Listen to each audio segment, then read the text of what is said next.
All ఈ వ్లాగ్స్కి స్వాగతం. ఈరోజు మన ఫ్యామిలీ మెంబర్స్తో నేను షేర్ చేసుకోపోయేది మంచి హెయిర్ ఆయిల్ అండి.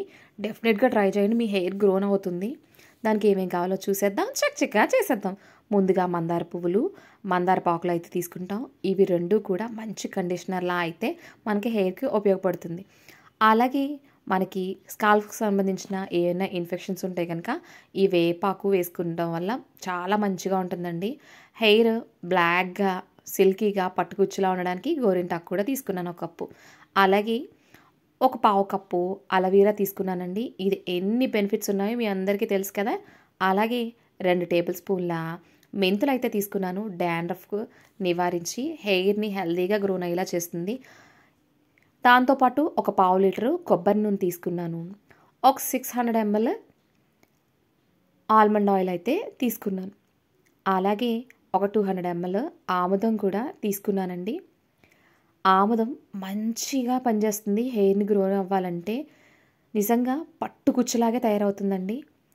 బాదం ఆయిల్ గురించి ఇంక చెప్పనవసరం లేదు. మంచి ఫ్రాగ్రెన్స్తో పాటు అమోఘంగా పనిచేస్తుంది. వీటన్నిటినీ కూడా మనం మిక్సీ పట్టేసుకుందామండి. మీలో ఎవరైనా కొత్తగా వ్యూ చేస్తుంటే లైక్ చేయండి, షేర్ చేయండి, సబ్స్క్రైబ్ చేసుకోండి, పక్కనే ఉన్న బెల్ ఐకాన్ నొక్కండి. ఏంటి లావణ్య, ఇన్ని రోజులు ఎక్కడికి వెళ్ళిపోయావు అనుకుంటున్నారా? నేను గత కొన్ని రోజులుగా ఇంపాక్ట్ ట్రైన్ టు ట్రైనర్ వర్క్షాప్లో అయితే జాయిన్ అవ్వడం అయితే జరిగిందండి. అందులో కోర్స్ అయితే కంప్లీట్ చేశాను. సర్టిఫైడ్ ట్రైనర్ కూడా అవ్వడం జరిగిందండి. చూడండి, ఇలా మిక్సీ పట్టేసామా? ఇలా మిక్సీ పట్టేసిన దాన్ని పక్కన పెట్టేసుకుని ఒక బౌల్ తీసుకుని అందులోని ఒక పావు లీటరు కోకోనట్ ఆయిల్ వేసుకుంటున్నాను. మనం మిక్సీ పట్టేసిన మిశ్రమాన్ని కూడా వేసేసుకుని అందులోని 2 టేబుల్ స్పూన్ల మెంతులు కూడా యాడ్ చేసుకుందాం. వీటన్నిటిని కూడా ఒకసారి మిక్స్ చేసుకుందామండి. మిక్స్ చేసుకుని స్టవ్ పైన లో ఫ్లేమ్ మీద ఒక పావు గంట కాగనివ్వండి. కాగడం వల్ల నూనెలోకి ఆకుల్లో ఉన్న విటమిన్స్ అన్నీ కూడా కిందకు వచ్చేస్తాయి. మళ్ళీ మనం ఎలా సెల్ఫ్ మోటివేట్ చేసుకోవాలో, ఎలా ఉంటే ఉన్నతంగా ఉంటామో, వచ్చిపోవడం కాదు ఇచ్చిపోవడం అనే విషయాన్ని నేను ఈ ఇంపాక్ట్ ద్వారా అయితే తెలుసుకోవడం జరిగిందండి. చూడండి, నూనె అయితే కాగిపోయింది కదా. ఇప్పుడు స్టవ్ ఆఫ్ చేసేసి దీన్ని పూర్తిగా చల్లారనిద్దాం. పూర్తిగా చల్లారితే చూడండి ఎలా ఉందో. ఆయిల్ అయితే కొంచెం తగ్గినట్టు అనిపిస్తుంది కదా. ఇప్పుడు దీన్ని ఫిల్టర్ చేసేసుకుందాం. ఇలా ఫిల్టర్ చేసుకోవడం వల్ల మన ఆయిల్ ప్యూరిఫైడ్ అయిపోతుందండి. మన హెయిర్కి అప్లై చేసుకుంటే చాలా బాగుంటుంది. హెయిర్ అయితే వారానికి ఒక్కసారైనా ఈ హెయిర్ ఆయిల్ని అప్లై చేయండి.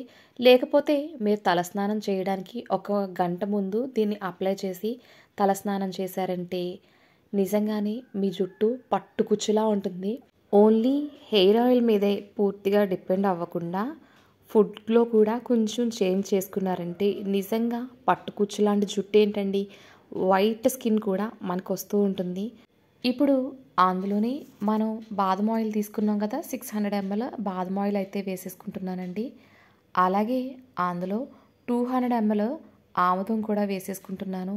ఓన్లీ పై పూతకే కాకుండా లోపల నుంచి మనం హెల్దీగా ఉన్నట్లయితే హెయిర్, స్కిన్ అన్నీ కూడా మనకి సహకరిస్తాయండి. అప్పుడు ఏ మనిషి అయినా సరే అద్భుతంగా కనిపించాల్సిందే కదా. సో పూర్తిగా హెయిర్ ఆయిల్ మీదే కాకుండా స్ట్రెస్ని కొంచెం తగ్గించుకోండి. హెల్దీగా నడవడాన్ని ప్రాక్టీస్ చేయండి. ఇవన్నీ ఎప్పుడు మన అనుభవంలోకి వస్తాయో జుట్టు ఏంటి, మనం ఇన్నర్ అవుటర్గా కూడా అందంగా కనిపిస్తాం. ఓకేనండి, మీరు అర్థం చేసుకుంటారని అనుకుంటున్నాను. ఎందుకంటే మీరు నా గోల్డ్ అండ్ డైమండ్స్ కదా. ఇప్పుడు ఈ ఆయిల్ని ఒక 8 కంటైనర్లో వేసుకుని స్టోర్ చేసుకుంటే 6 months వరకు ఈ హెయిర్ ఆయిల్ని హెయిర్కి అప్లై చేసుకోవచ్చండి.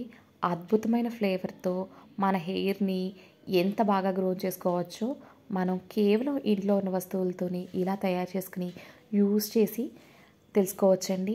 నేను నా హెయిర్ని ఫస్ట్ డొనేట్ చేసినప్పుడు దీన్ని అప్లై చేశాను. నేను హెయిర్ డొనేట్ చేసి 2 years 5 months అవుతుందండి.